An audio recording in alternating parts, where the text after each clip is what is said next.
All right, so my name is Mr. Maurice. I teach seventh grade math and science here at the junior high. I also work with instructional technology. Can you tell me your name? I'm Dean Estes in sixth grade. Okay. All right, Dean. We're going to talk a little bit about Summit this morning, and I want you to share what you honestly feel about Summit. Don't think that I'm expecting a certain answer because I'm not. I tend to be pretty skeptical of most computer programs. I love technology, but I want you to feel free to share what you want to share without any fear of, hey, somebody's going to look at this and go, Dean doesn't like this, or don't feel like that. Share your honest opinions. Um, First of all, because I'm not 100% familiar with Summit Learning, just what is it? Well, it's this, instead of like having paper and pencil most of the day, it's mostly computers. So all the work's on the computers basically. Except for math, we have worksheets usually. Okay.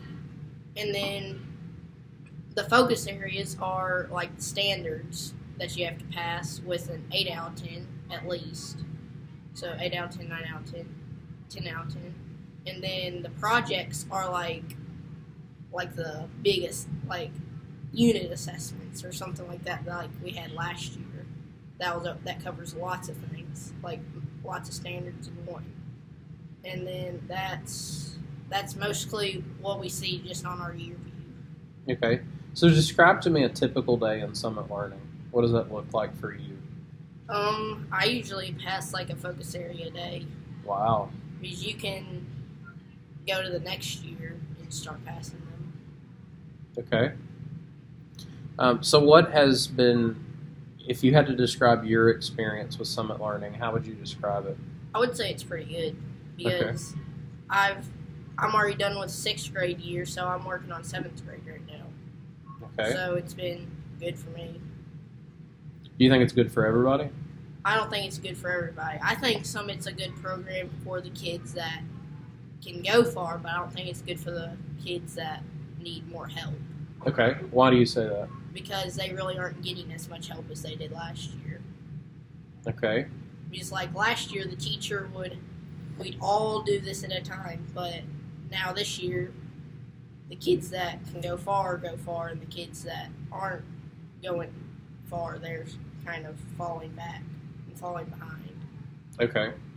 So you sort of perceive that maybe the kids who are struggling aren't necessarily getting the interventions that they need, and maybe they're falling. Yes. Okay. All right. I appreciate that opinion.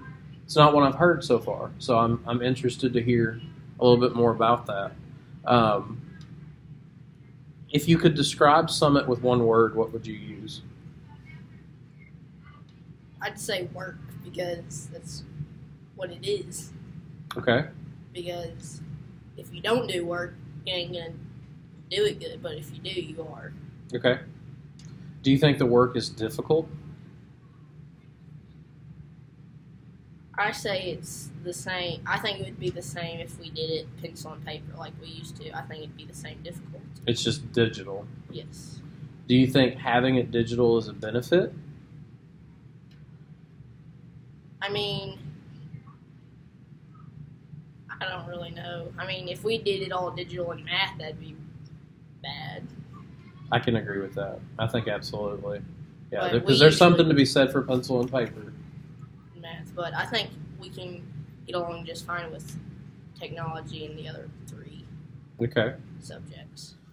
So imagine that I'm a school board member and I have to vote tonight on whether or not we're going to send Summit Learning up to seventh grade next year. How would you tell me to vote? I would say vote yes to send it to seventh grade next year Why? because, well, I've passed lots of seventh grade focus areas, so I've already done some of the work, so I can keep going next year on it and go to eighth grade hopefully.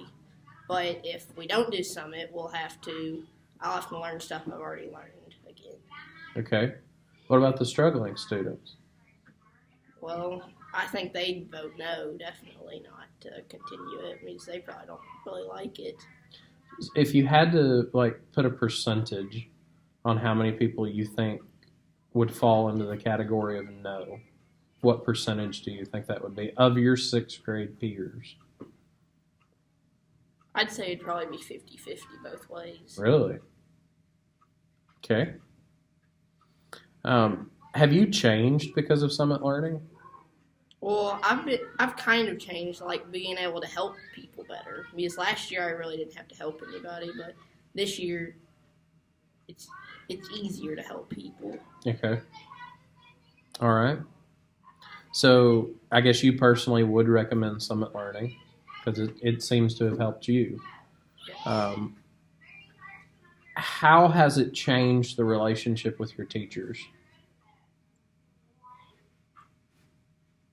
Well, for our mentor, which is our homeroom teacher, I think that it's changed like more. But the other three teachers, I think it was the same as last year. Okay. So you don't think it's made you any closer? You don't think it's... No. Okay. That's fair. What about your grades? Well, my grades were pretty high last year, and they are this year too. So, but I like the grades because you can see what it is at all times. Okay. So like if you want to get it up, you can get it up. But if you're fine, you can just sit there. Because you've got more feedback coming to you, and you have opportunities to, if I'm understanding correctly, redo the assignment. Yes. Okay. Awesome. Do you think you're prepared to go forward? Think you're prepared for seventh grade? If we kept Summit in seventh grade, do you think that would prepare you for eighth grade and eventually high school? Okay. What is one thing that if we were going to release a piece of information to Chester County or to the state of Tennessee or even to the world, what is one thing that you would want them to know about what your sixth grade class has done with Summit this year? I think that they need to know that Summit is a great learning program for kids that are wanting to work ahead. Okay. But it might not be as good for the kids that don't want to. Okay. That's fair. Anything else you want to share with me? No. Okay. Well, I appreciate the time that you took out this morning to talk to me. I really do. And I